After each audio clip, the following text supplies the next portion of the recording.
Hi all, ಇವತ್ತಿನ ವಿಡಿಯೋದಲ್ಲಿ ಮನೆಯಲ್ಲೇ ಸಿಂಪಲ್ಲಾಗಿ ದಿ ಬೆಸ್ಟ್ ಎಗ್ ಬಿರಿಯಾನಿ ಮಾಡೋದು ಹೇಗೆ ಅಂತ ತೋರಿಸ್ತಾ ಇದ್ದೀನಿ.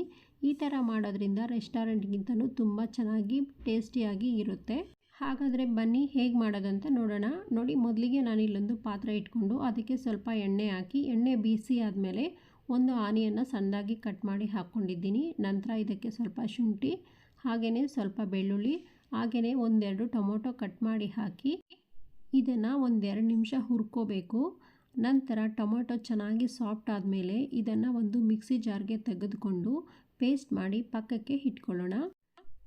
ಈಗ ಅದೇ ಪಾತ್ರೆಗೆ ಉಳಿದಿರುವಂತಹ ಆಯಿಲ್ಗೆ ಸ್ವಲ್ಪ ಅರಿಶಿನ, ಸ್ವಲ್ಪ ಖಾರ ಪುಡಿ, ಸ್ವಲ್ಪ ಉಪ್ಪು ಸೇರಿಸಿ ಚೆನ್ನಾಗಿ ಮಿಕ್ಸ್ ಮಾಡಿಕೊಂಡು, ನಾನು ಆಲ್ರೆಡಿ ಬೇಯಿಸಿಟ್ಕೊಂಡಿದ್ದಂತಹ ಒಂದು 4 ಎಗ್ಸ್ ತಗೊಂಡು ಅದಕ್ಕೆ ಚಿಕ್ಕ ಚಿಕ್ಕದಾಗಿ ಮಾರ್ಕ್ ಹಾಕ್ಬಿಟ್ಟು ಇದನ್ನು ಹಾಕಿ ಹುರ್ಕೊತಾ ಇದ್ದೀನಿ. ಈ ಥರ ಮಾಡೋದ್ರಿಂದ ಉಪ್ಪು ಖಾರ ಅನ್ನೋದು ಮೊಟ್ಟೆಗೆ ಚೆನ್ನಾಗಿ ಹಿಡಿಯುತ್ತೆ.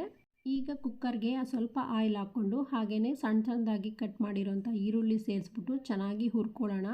ಆನಿಯನ್ಸ್ ಈ ಥರ ಬ್ರೌನ್ ಕಲರ್ಗೆ ಬಂದಮೇಲೆ ಒಂದು ಸ್ವಲ್ಪ ಆನಿಯನ್ಸ್ನ ತೆಗೆದು ಪಕ್ಕಕ್ಕೆ ಇಟ್ಕೊಳ್ಳೋಣ. ಇದನ್ನು ಯಾವಾಗ ಹಾಕಬೇಕು ಅಂತ ನಾನು ನೆಕ್ಸ್ಟ್ ಹೇಳ್ತೀನಿ.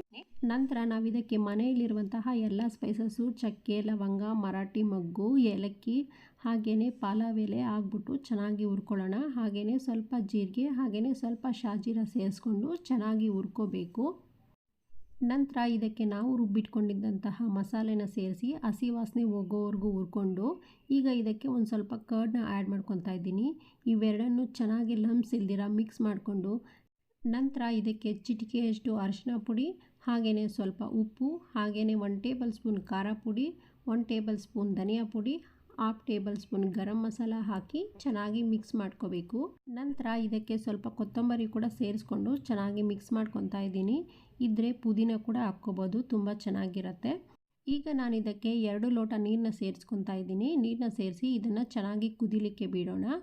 ನೀವು ನಿಮ್ಮ ಅಳತೆಯ ಪ್ರಕಾರ ರೈಸ್ಗೆ ಎಷ್ಟು ಬೇಕೋ ಅಷ್ಟು ವಾಟರ್ನ ಸೇರಿಸ್ಕೋಬೋದು.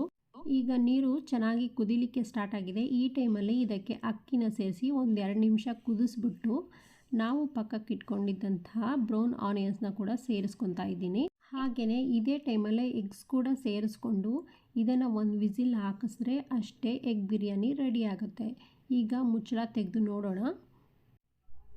ನೋಡಿ, ಎಗ್ ಬಿರಿಯಾನಿ ರೆಡಿಯಾಗಿದೆ. ಇದು ರೆಸ್ಟೋರೆಂಟ್ಗಿಂತಲೂ ತುಂಬ ಟೇಸ್ಟಿಯಾಗಿರುತ್ತೆ.